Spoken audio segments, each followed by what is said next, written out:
Pagdating ni Althea sa shop ay agad niyang tinawag si Jasmine.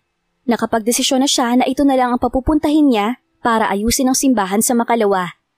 Ayaw niyang pumunta sa kasal ni na Hubert.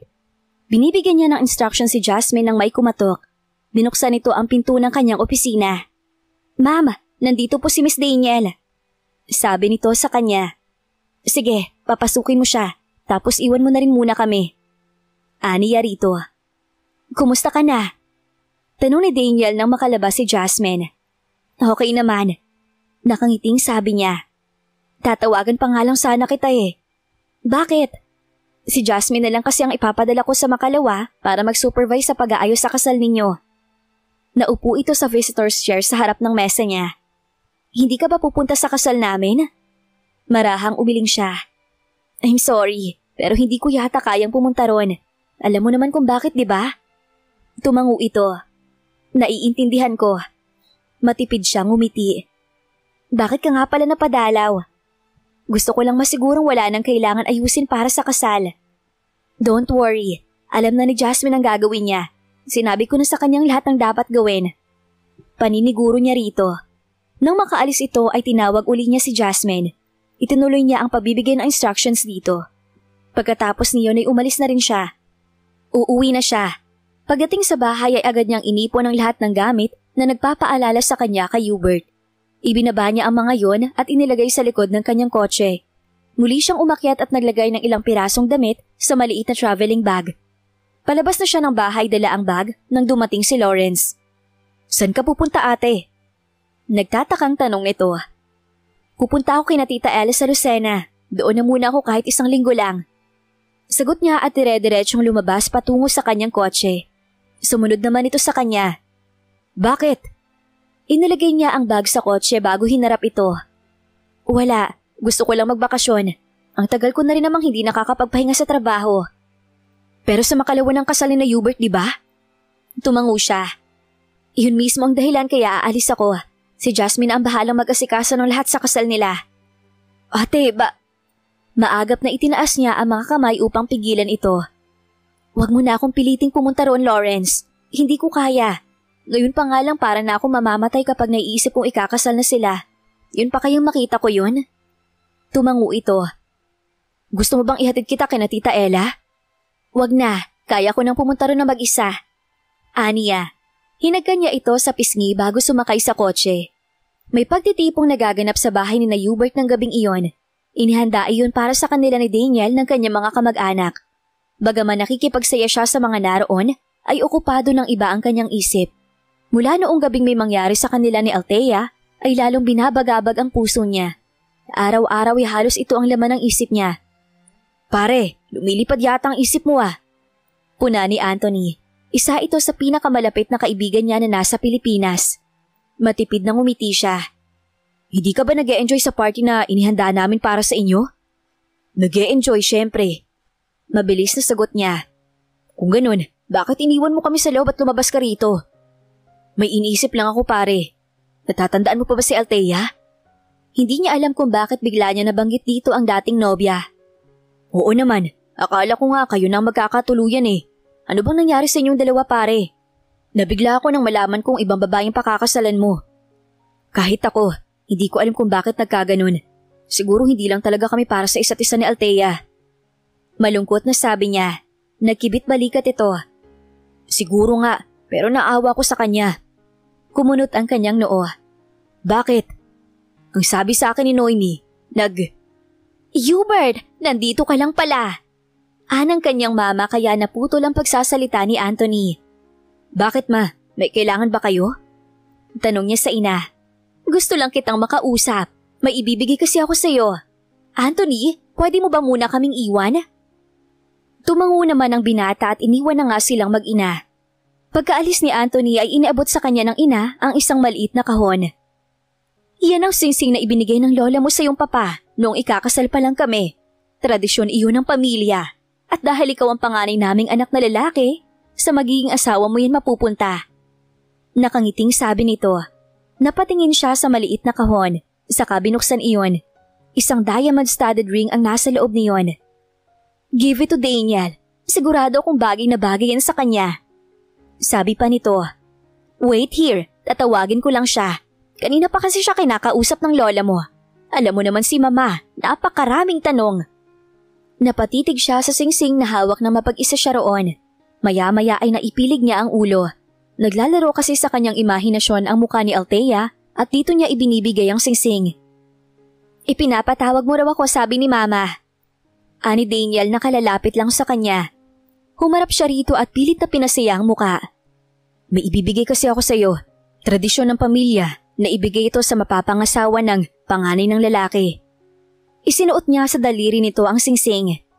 Like it? Tumango ito at saka matipid ng ngumiti. Yes. Kinabig niya ito at hinagkan sa noo. Nagkukulong si Althea sa isang silid sa bahay ng kanyang tita Ella sa Lucena. Walang tigil ang pag-agos ng mga luha niya habang yakap-yakap ang stuffed toy na ibinigay sa kanya ni Hubert noon. Napatigil siya sa pag-iyak nang marinig ang mahinahong katok sa pinto. Bumangon siya. Si Clarice ang nabungaran niya. Anong ginagawa mo rito?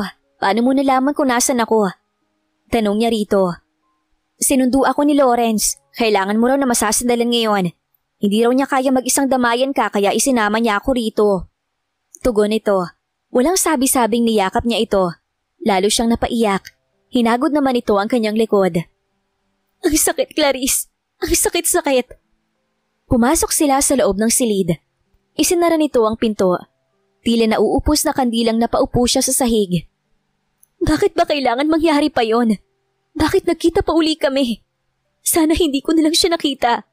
Dapat kasi noon ko pa siya kinalimutan eh. Dapat nakinig ako sa inyo. Hinayaan lang siya nito na maglabas ng nararamdaman. Ang tanga-tanga ko kasi. Dapat noon pa lang nawala na akong balita sa kanya. Kinalimutan ko na siya. Dapat hindi na ako naghintay. O sana, hindi na ako nagmatigas at tinawagan ko na siya. Sana naayos pa namin to. Sana magkasama pa rin kami ngayon. Paninisi niya sa sarili. Tama na ang paninisi mo sa sarili mo. Wala ka na ring magagawa. Wika nito. Sige lang siya sa pag-iyak at pagsasalita.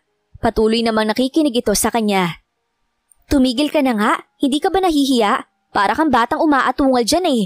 Nananakit ng mga tenga ko sa'yo. Tila hindi na nakatiis na sabi nito sa kanya. Napasinghot siya. Kapag nangyari to sa'yo, tingnan ko lang kung hindi ka rin umiyak ng ganito. Hindi mo pa kasi ito nararanasan, kaya akala mo'y umaarte lang ako. Ako? Ha, never na mangyayari yan sa akin. Hindi naman ako kasing gaga mo, no? Ang ganda-ganda ko, tapos mamamagalang ang mga mata ko dahil sa isang lalaki? Ang swerte naman niya. Hindi siya kumibo. Kung sa ibang pagkakataon, baka natawa na siya sa pagbibiro nito. Tumayo ka na nga riyan. Mukha kang pulubing namamali mo sa ayos mo eh. Nagsisimula ng mamaga ang mga mata mo. Sige ka, hindi na kita friend kapag pumangit ka. Napangiti naman siya sa biro nitong iyon. Asus, at nag-smile na rin sa wakas. Tumayo ka na nga riyan. Bumaba tayo sa kusina at maghanap tayo ng pagkain.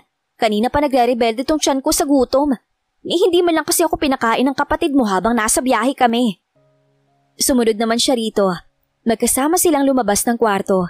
Naabutan nila sina Lawrence at ang pinsan nilang si Maricar na nanonood ng TV sa sala. Napatingin ang mga ito sa kanila ni Clarice. Salamat naman at napatigil mo yun sa pag-iyak. Kanina pa nag-aalala si mama dyan eh. Sabi ni Maricar. Okay na to. Kapag umiyak pa uli ito, talagang pupukpukin ko na ng martilyo sa ulo para matigil ang kagagahan itong ate ninyo. Sagot naman ni Clarice. Kumain na kayo. Inihanda ako ng pagkain ninyo. Alam ko kasi na pagkatapos umiyak ni ate, pagkain ang hahanapin yan. Kantsaw ni Lawrence sa kanya. Nagising si Althea sa malakas na pagyugyug sa kanya ni Clarice. Bakit ba? Reklamo niya na magmulat ng mga mata. Gumising ka na raw, sabi ni Tita Ella. Pupunta raw tayo sa resort ng kaibigan nila. Magsiswimming syempre. Anito, umuul siya bilang protesta sa pagkakaputol ng tulog niya at pagtanggi na rin. Muli siya nagtalokbo ng kumot pero hinila nito iyon. Bumangon ka na! Ano ba? Bilisan mo na! Excited na ako eh! First time ko magsaswimming dito sa Lucena. Kayo na lang, ayoko pang bumangon at saka tinatamad ako. Tanggi pa rin niya. At ano naman nagagawin mo rito maghapon? Magmumukmuk na naman? Tumayo ka na riyan bago katakalad ka rin pababae. Ayoko nga. Thea, isa, naiinis na naman ako sa'yo. Wala na nga siyang nagawa kundi sundin ito. Kakamot-kamot sa ulong bumangon siya. Napasimangot siya nang makitang nakangisi ito sa kanya. Wala naman akong dalang swimsuit. Nakasimangot pa ring sabi niya. Umaasang makakalusot ang dahilan niyang iyon. Okay lang, pahihiramin ka raw ni Maricar. Sa kanya nga rin tong suot ko eh. Napabuntong hininga siya. Alam niyang gusto lang ng mga itong aliwin siya. Kaya lang kahit yata anong gawin niya, ay hindi mabubura sa isip niya ang kinahantungan ng pag-ibig nila ni Hubert. Nananakit ang ulo ni Hubert nang bumangon siya ng umagang iyon. Bumaba na siya ng kama para hanapin si Daniel. Magpapaalam na siya rito dahil pupunta na siya sa hotel na tutuluyan niya mamayang gabi. Sa bahay kasi nila mananatili si Daniel hanggang bukas. Napadaan siya sa study room at nakita niyang bahagya yung nakabukas. Naglakad siya patungo rito upang ipinid ang pinto. Isasara na sana niya iyon nang may marinig siyang tinig. Good, magkita na lang tayo bukas. Sige, salamat uli. Tinig iyon ni Daniel. Sino yung kausap mo? Tanong niya rito nang ibaba nito ang telepono. Lumingon ito sa kanya. Gising ka na pala. Kagigising ko lang. Sino yung kausap mo? Tanong uli niya. Ha, wala. Yung tauhan ni Althea, si Jasmine. Bakit daw? Tanong niya. Wala naman. Siniguro ko lang na nakaprepare na ang lahat para bukas. Okay na raw. Maayos naman daw na ibinili ni Althea ang lahat sa kanya. Mamayang gabi, sisimulan na nilang ayusin ang simbahan. Ibinilin? Bakit? Hindi ba si Althea mag-aayos mismo ng simbahan bukas? May kailangan pa raw siyang asikasuhin para sa kasal ng isa pa niyang client eh. Pero ang sabi naman niya, hahabol siya kung may oras pa. Napatangu-tangu na lang siya. Nag-breakfast ka na ba? Gusto mo sabay na tayo? Umiling siya. Hindi pa naman ako nagugutom. Aalis na nga pala ako. Pupunta na ako sa hotel. Magkita na lang tayo bukas sa simbahan. Pagpapaalam niya rito, tumangulang ito. Hinawakan niya ang babae sa baba at marahang hinagkan ito sa labi. Palabas na siya ng pinto nang tawagin siya nito. Nilapitan siya nito at hinagkan siya sa mga labi. Pagkatapos ay mahigpit itong yumakap sa kanya. Niyakap din niya ito. Sige na, bukas na lang. Ingat ka sa pagdadrive. Anito nang kumalas ito sa kanya. Napansin niya ang pangingilid ng mga luha sa mga mata nito. Umiiyak ka ba? Ngumiti ito. Tears of joy lang ito. Huwag mo na akong intindihin. Are you sure you okay? Nag-aalalang tanong niya. Tumango ito. Muli nitong hinaplos ang kanyang muka. Palagi mong tatandaan na mahal kita. Tatanungin sana uli niya ito pero mabilis na iniwan siya nito. Nagtatakang sinundan niya ito ng tingin. Nahihiwagaan siya sa ikinikilos nito. Ngunit ipinagkibit balikat na lang niya iyon. Kahapon ka pa tingin ng tingin dyan sa relo mo ah. Hindi naman kaya matunaw na yan sa ginagawa mo? Puna ni Clarice sa kanya. Nasa garden sila noon ng bahay ni na Tita Ella. Tahimik siyang nakaupo sa ilalim ng puno ng santol at tulad kahapon ay panay pa rin ang tingin niya sa kanyang relo. Inaabangan mo ba ang oras? Tanong uli nito. Napabugay siya ng hangin. Tumingala siya sa kalangitan. Ilang oras na lang, ikakasal na sila. Althea, kung hindi mo kayang tuluyan siyang mawala sa iyo, kumilos ka na. Pumunta tayo sa Bulacan. Pigilin natin ang kasal. Tiningnan niya saglit ang kaibigan at saka muling itinoon ang tingin sa langit. Sinabi ko naman sa iyo na wala akong balak na pigilin ang kasal nila. Ayokong sirain ang pinakamasayang araw ng buhay nilang dalawa. Sabi mo nun sa akin na nararamdaman mo mahal ka pa rin niya. Paano kung tama ka? Paano kung ikaw pa rin nga ang mahal niya? Hindi siya nagsalita. Napakagatlabi siya dahil naiiyak na naman siya. Althea, hayaan na natin ganito ang mangyari. Siguro ito talaga ang dapat. Clarice, pwede bang iwan mo muna ako rito? Gusto ko sana mapag-isa sandali. Mamaya uuwi na rin tayo ng Manila. Pakiusap niya rito. Kung iniisip mo na tama ang ginagawa mong pagpaparaya, nagkakamali ka. Hindi mo maipapakita ang pagmamahal mo sa pagpaparaya. Mas mapapatunayan mong mahal mo ang isang tao kung ipaglalaban mo siya. Buong gabing walang tulog si Hubert. Nakahiga siya sa kama at naghihintay ng oras. Ilang minuto pa at may narinig na siyang mga katok sa pinto. Bumangon siya at pinagbuksan ng dumating. Ang mama niya iyon kasama ang dalawang kapatid niya. Tutulungan siya ng mga ito sa paghahanda para sa kasal niya mamaya. Bakit ganyan ang ayos mo? Hindi ka ba nakatulog ng maayos? Tanong ng mama niya. Hindi siya sumagot. Sa halip ay bumalik siya sa kama at muling nahiga. Si kuya masyadong excited, hindi nakatulog.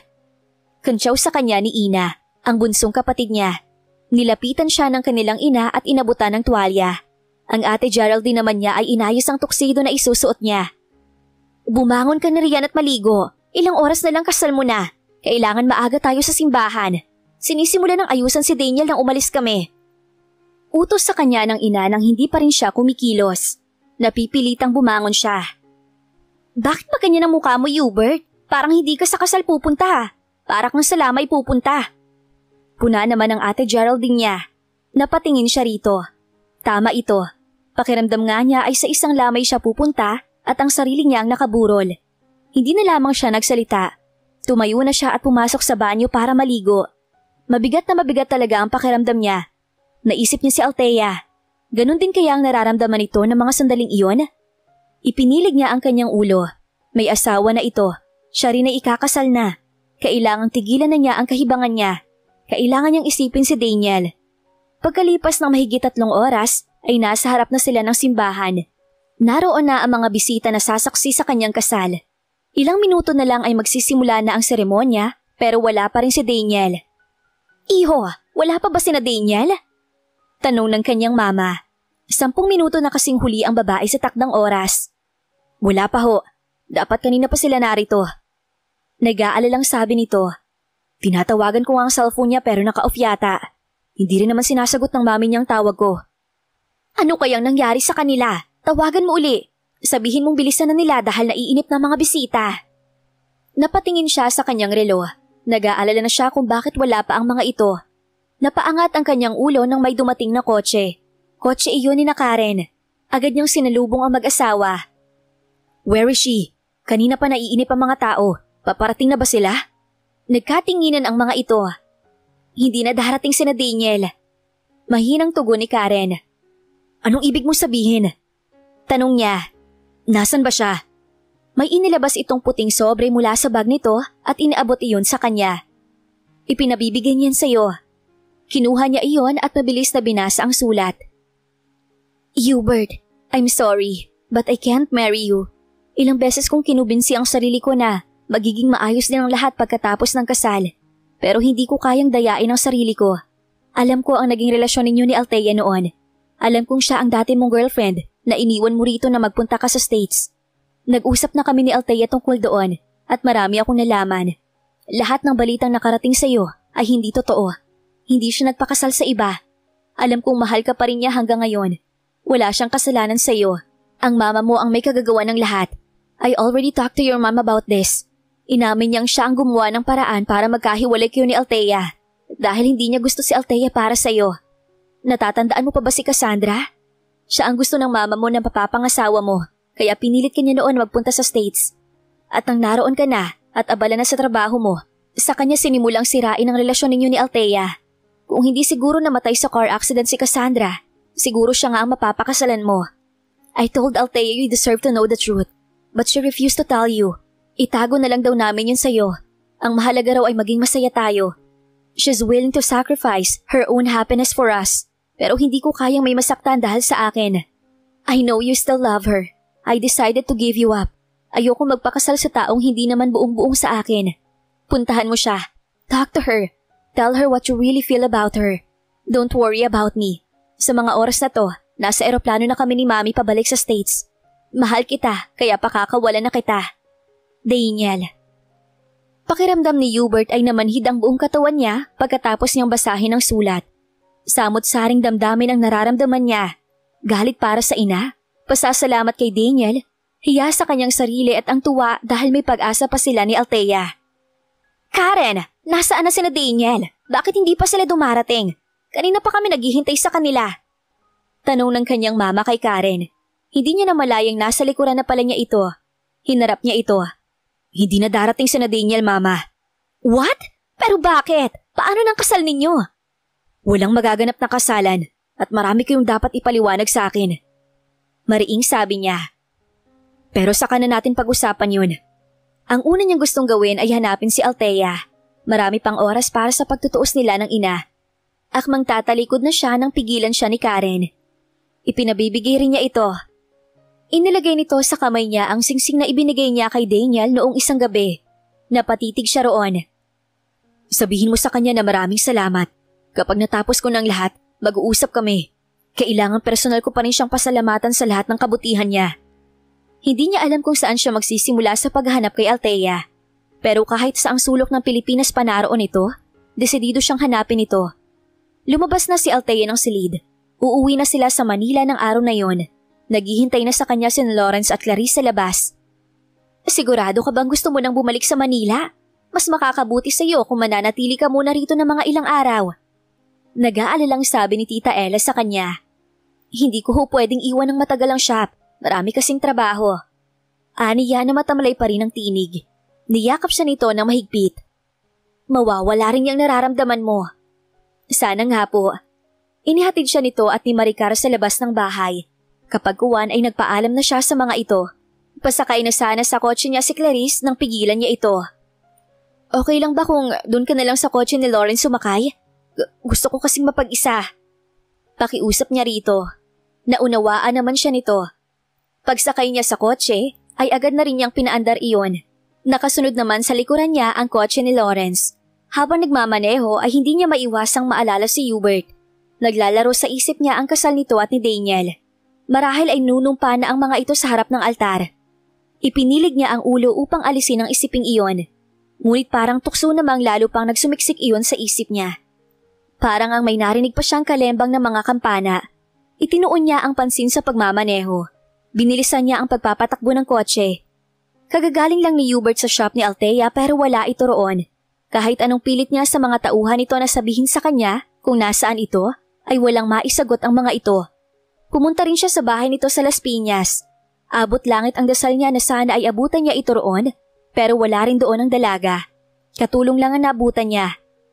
Wala po rito si Ma'am Althea at Sir Lawrence. Umalis po sila nung isang araw pa. Sabi sa kanya ng katulong. Sinabi ba kung kailan sila babalik? Umiling ito. Hindi ho sinabi eh. Ang sabi lang ho ni Ma'am Althea, magbabakasyon muna siya sa bahay ng tita nila. Tapos sinundan ho siya roon ni na Sir Lawrence at Ma'am Clarice. Sinong tiyahin nila? Saan daw? Hindi ko po alam kung saan. Basta ho ang alam ko sa Quezon iyon. Laglag ang mga balikat na sumakay siya sa kanyang kotse. Naisuntok niya ang kamao sa manibela sa kawalan ng pag-asang makita ang dalaga.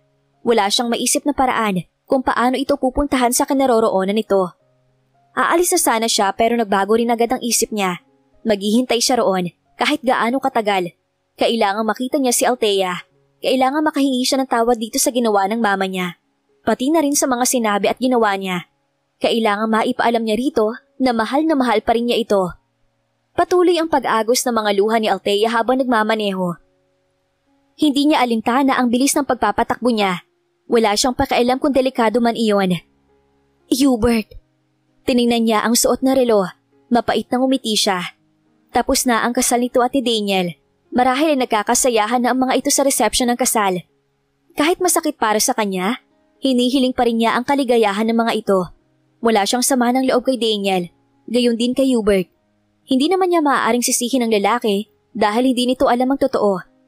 Ilang minuto lang at narating na rin niya ang subdivision nila. Napatapak siya sa preno nang makitang may itim na kotse na nasa harap mismo ng gate ng bahay. Nananaginip pa siya? Totoo nga bang kotse ni Hubert ang naroon? Inihinto niya ang kanyang sasakyan. Mabilis na umibi siya. Natiyak niyang kay Hubert nga iyon. Lumapit siya sa bintana sa gawin ng driver's seat. Nakita niya ito na nakasubsob sa manibela. Marahan niyang kinatok ang bintana ng kotse. Hubert? Nag-angat ito ng tingin. Agad na nagliwanag ang mukha nito nang makita siya. Mabilis na bumaba ito ng kotse. Nagsalubong ang kanilang mga mata. Gusto sana niyang sampalin ang sarili upang matiyak na hindi isang ilusyon iyon. Pero anong ginagawa nito roon? Anong ginagawa mo rito? Bakit wala ka sa reception ng kasal ninyo? Tanong niya rito kapag kuwan. Matagal bago sumagot si Hubert. Nanatili lamang itong nakatitig sa kanya. Nangingilid ang mga luha sa mga mata nito. Hindi natuloy ang kasal namin. Umatras si Daniel. Nito pagkaraan ng ilang sandali. Nabigla siya sa sinabi nito. Sinabi sa akin ni Daniel ang lahat na hindi totoong nagpakasal ka sa iba. Si Mama ang may kagagawa ng lahat. Gusto niya akong ilayo sa'yo. Nanginginig ang mga kamay nito nang haplusin siya sa pisngi. Tuluyan ang pumatak ang mga luha nito. Masyado ako nasaktan nang sabihin nila nagpakasal ka sa iba. Halos isumpa kita. Pero mali pala lahat yun. Ang laki-laki ng kasalanan ko sa'yo. Hindi ko alam kung paano ko hihingi ng tawad. Maging siya ay napaluha na rin. Hinintay kita noon. Kahit hindi ka tumatawag o sumusulat, umaasa pa rin ako. Ilang beses kitang tinawagan noon, pero lagi kang wala sa bahay ninyo. Pero kahit ganon, kahit nagkalayo tayo ng matagal, hindi na wala sa puso ko ang pag-asa na babalik ka, na magkakasama ulit tayo. Ganon kalakas ang paniniwala ko sa pag-ibig natin. Kinabig siya ni Hubert at niyakap na mahigpit. I'm sorry. I'm so sorry. Umiiyak na sabi nito. I love you so much, Althea. I love you too. Kapwa sila luhaan nang magbitaw sa isa't isa. Pinahid nito ang mga luhang naglandas sa kanyang mga pisngi. Namiss ko yung pagiging iyakin mo. Biro nito sa kanya. Natatawang niyakap uli niya ito. Iyan lang bang namimiss mo? Ngumiti ito. Wait. Kumalas ito mula sa pagkakayakap niya at may hinagilap ito sa bulsa ng pantalon nito. Nakatingin lang siya rito. Maya-maya ay isang singsing ang inlabas nito. Ibinigay ko ito kay Daniel nung isang gabi dahil akala ko siya ang mapapangasawa ko, pero ibinalik niya. Siguro nga para lang to sa babaeng talagang minamahal ng mga lalaki sa angkan namin. Anito habang isinusuot iyon sa mga daliri niya. See, it really fits you. Tiningnan niya ang singsing at saka uling tumingin dito. I love you. Iyan na rin ang engagement ring natin. Sabi nito. You mean, gustong malunod ng puso niya, isipin pa lang na ikakasal sila ng binata. Tumango ito. Bukas na bukas ay pupunta tayo sa Bulacan. Hihingin ko na ang kamay mo kina tito at tita. Pero sa ngayon, may iba pa akong gustong gawin. Kumunot ang kanyang noo. Get in the car, Althea. Utos nito. Bakit? Nagtatakang tanong niya. Just do as I say. Tumalima siya. Magkasabay silang sumakay ng kotse nito. Tahimik siyang nagpapasalamat kay Daniel sa ginawa nito. Inihinto ni Hubert ang kotse sa harap ng isang apartment. Iyon ang apartment kung saan una niyang ibinigay rito ang sarili. Bumaba ito at ipinagbukas siya ng pinto. Inilibot niya ang kanyang mga mata bago ito binalingan. Hindi niya maintindihan kung bakit siya dinala nito roon. Ang pinsan kong si Mark na ang nakatira dito. Tinawagan ko siya kanina. Sabi ko, ipaubaya muna niya sa akin ang apartment na ito ngayong gabi. Dito kasi kita gustong dalhin kaagad kapag naayos na natin ang lahat. Paliwanag nito. Ngumiti siya. Parang alam na niya ang dahilan kung bakit doon siya dinala nito. Ano pang tinitingin-tingin mo riyan? Pumasok na tayo. Nakangising sabi nito. Nakatayo na ito sa labas ng pinto ng bahay. Nakalahad ang kamay sa kanya. Binuksan nito ang pinto. Kapag kuwan ay pumasok na sila. Agad na siniil siya nito ng halik sa mga labi na buong puso naman niyang tinugon. Nang maghiwalay ang mga labi nila ay tinitigan siya nito. Nasa mukha nito ang matinding emosyon. Will you marry me, Althea? Tanong ng binata. Kailangan ko pa bang sagutin ang tanong na yan? Naluluhang sabi niya. Baka kasi masama pa rin ang loob mo sa mga sinabi ko noon sa'yo. At saka nagtatampo ka pa rin sa akin kasi iniwan kita ng matagal na. Inilagay niya ang isang daliri sa ibabaw ng mga labi nito. Shut up and just kiss me, okay? Nakangiting kinabig siya nito at muling hinagkan. Alam niya nag-uumapaw ang kaligayahan sa kanilang mga puso. Ang mga puso nila na pilit na ipinaglayo noon ay muli nang magkasama. Sa isang iglap ay nawala ang sakit at mga sugat ng kahapon. Nawala ang lahat ng nakaraan sa isip nila. Iisa lang ang mahalaga, ang ngayon at bukas. Dito na po nagtatapos ang maikli nating kwento. Maraming salamat po sa lahat ng sumuporta at sumubaybay. Muli ay magkita-kita po tayo sa susunod pa nating mga istorya.